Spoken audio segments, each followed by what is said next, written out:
the integration of technology in agriculture. In this segment, we will project the future trajectory of South Korea's agricultural industry. We will examine potential pathways for growth, the role of technology in modernizing farming, government policies aimed at sustainability, and the global context in which South Korea's agriculture must evolve. With mounting challenges such as climate change, urbanization, and reliance on food imports, South Korea must strategically balance innovation, sustainability, and food security. The transformation of South Korea's agricultural sector will largely depend on its ability to integrate technology into traditional farming practices.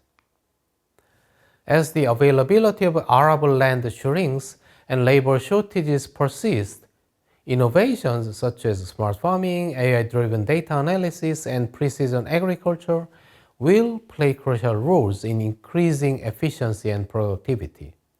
Automated greenhouses, hydroponic farming, and vertical farming have already started to change the landscape of South Korean agriculture by enabling controlled cultivation year-round, reducing dependency on weather conditions, and maximizing land use.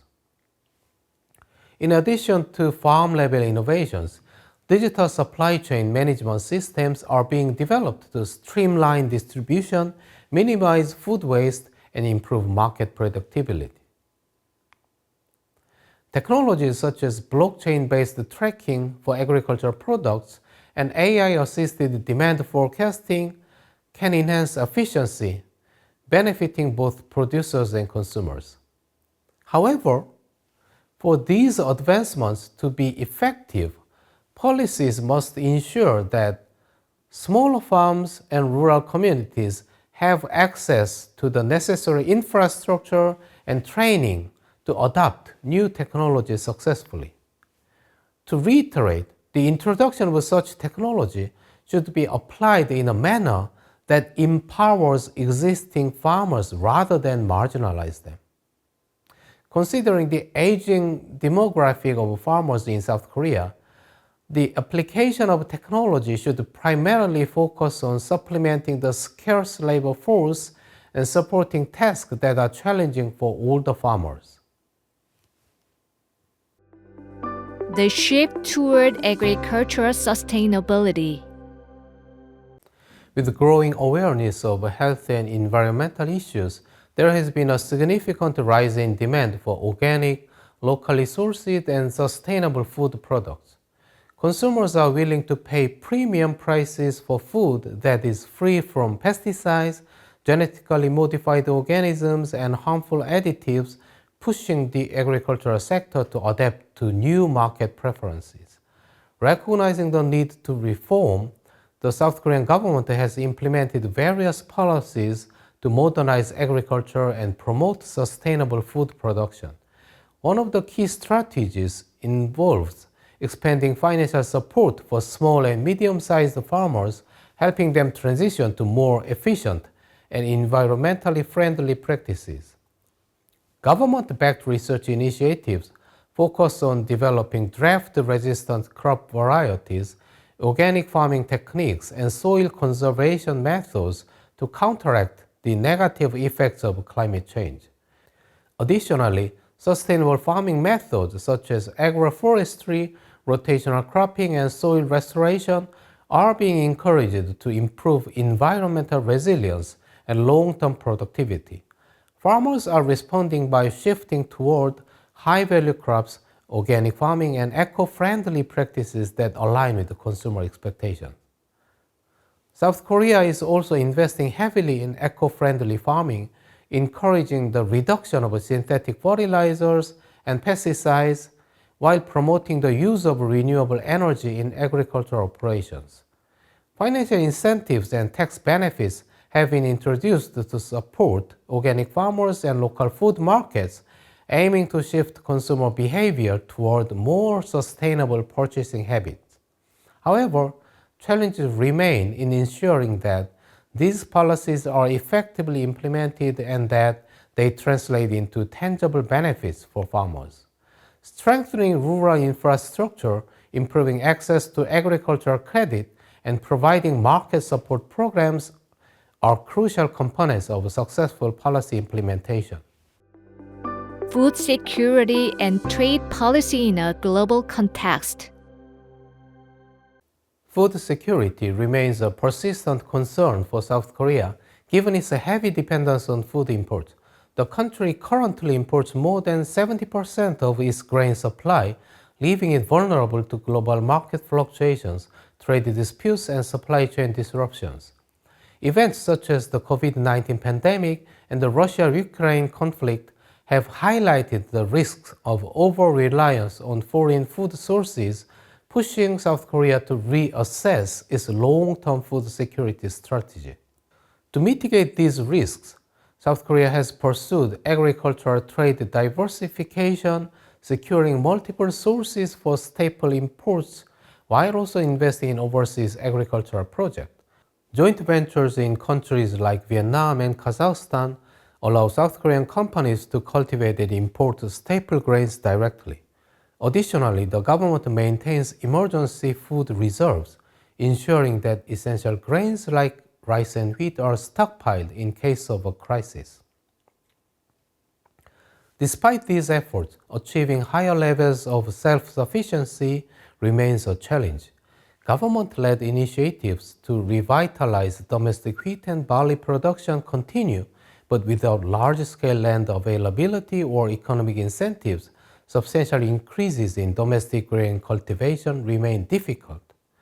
Balancing global trade integration with national food security policies will be crucial in determining the stability of South Korea's agricultural future. The enduring legacy of the Green Revolution in South Korea. When discussing the current challenges and future prospects of Korean agriculture, it becomes evident that the future, present, and past are interconnected. The future is determined by how we address the issues of the present, which in turn are rooted in historical context. In other words, to reflect on the current state of Korean agriculture and forecast its future, it is necessary to reconsider the lessons we can learn from the history of Tongil rice and the Green Revolution. This would also be a relevant way to conclude this course. Despite this controversial history, the Tongil-type rice varieties are still studied and further developed.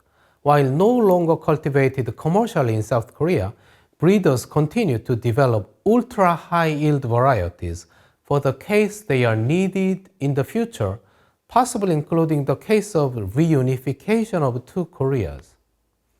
Over the decades, yield improvements have continued, surpassing 600 kilograms per 10 acres in the 1980s, 700 kilograms in the 1990s, and reaching 750 kilograms in the 2000s. Some varieties, like the Suwon hybrid rice, have reached even higher yields, almost reaching 1 metric ton per 10 acres. Some researchers are developing cold-resistant Tongil-type varieties, expecting that they would be able to contribute to the possible Green Revolution in North Korea in the future. Beyond South Korea, Tongil-type varieties have been widely cultivated in countries with suitable climates, including India, Indonesia, and Nepal. China has also adopted these varieties, integrating them into its breeding programs. The influence of Tongil rice extends to modern breeders, many of whom were trained in the 1970s and 1980s during the height of South Korea's Green Revolution. The development of hybrid rice in Korea has also contributed to securing valuable genetic resources that continue to influence rice breeding efforts today. In this vein, the history of Tongil rice is still unfolding. The memory of Tongil rice can be interpreted in various manners, as the experience of Tongil rice and the Green Revolution in South Korea underscores several key lessons. First, While technological advancements can significantly boost food production, they must be accompanied by sustainable practices to mitigate environmental impact. Second, government policies should consider the long-term economic viability of farmers rather than focusing solely on short-term yield increases. A balanced approach that supports both large-scale and smallholder farmers is necessary to ensure equitable benefits from agricultural modernization. Third, consumer preferences and market dynamics play a critical role in shaping the success of agricultural innovations. The decline of Tongil rice due to taste preferences demonstrate the need for a bottom-up approach to crop development. Future efforts should incorporate not only yield potential, but also nutritional quality, resilience to climate change, and alignment with local dietary preferences. The case of Tongil rice and the Green Revolution in South Korea illustrates the transformative potential of agricultural modernization while also highlighting the risks of unsustainable intensification. The initial success in achieving food security and economic growth was offset by environmental damage, genetic vulnerability, and socioeconomic disparities. By learning from the past, South Korea and other nations can pursue modernization strategies that balance productivity with long-term ecological and social well-being. That concludes our lecture on the Green Revolution in Korea. Thank you for your time and attention.